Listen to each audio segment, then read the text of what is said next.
मैं सीमा के घर जा रही हूं फिजिक्स पढ़ने, फिर सीमा के घर से सारी सीमाएं लांघते हुए समीर के घर पहुंच गए। है ना? तो दैट इज अ फेयर। कल को माँ बाप को पता लग जाए तो उन्होंने सीमा को फोन कर लिया, सीमा कैसी है अलका, आई कि नहीं आई? सीमा कह दे कल को ये बात कि नहीं आंटी हमारे यहाँ तो कोई अलका नहीं आई। उसके बाद जो बैंड बजेगी, सोचो क्या, देखो कुछ भी हो सकता है। सो इन दैट केस माँ बाप को चिंता हो जाएगी कि आप गए कहाँ। ठीक है? और ज्यादातर माँ बाप आपको थोड़ा सा उस वे से सोचने लगते हैं इस बात को कि तुम इतनी रात को गायब हो, सीमा के घर तुम हो नहीं हो, सारी सीमाएं तुमने क्रॉस कर दी, तुम गए कहाँ?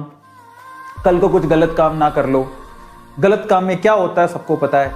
और आप एक सीमा लांघ के कोई काम करने जा रहे हो तो that is a wrong thing. ठीक है? तुम्हें शुरू में थोड़ा सा ऐसे फील होगा आज़ादी type, but that's not a good thing. और ये बहुत लोगों के साथ होता है। तुम चाहे डिनाइल मोड में जाओ, बट ये सच है।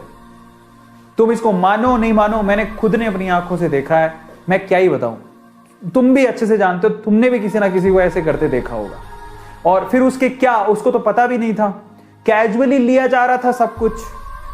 रात में झूठ बोल के चली गई कि मैं, या चला गया कि मैं उसके घर जा रहा हूं, या उसके घर गए किसी और के घर। कल को कुछ ऐसा फिजिकली गड़बड़ हो गया और उसकी वजह से कुछ बड़ी लेवल की चीज हो गई, तो फिर आप सोचो कि उसके क्या लेने के देने पड़ेंगे। और बायो के बच्चों को मुझे बताने की जरूरत नहीं है कि मैं क्या बात कर रहा हूं। तो मैं माँ बाप से आपसे कहूंगा कि आप अपने बच्चों को अपना दोस्त बना के रखिए, ताकि वो आपको सब कुछ बता सकें।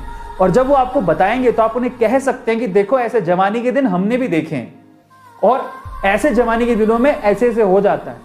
जब आप अपने बच्चों को बताओगे तब तो उनको समझ में आएगा ना। जब बच्चों को बताओगे नहीं और आप में डिस्टेंसेस इतने ज्यादा, तो झूठ बोल के वो कहीं भी चले जाएंगे।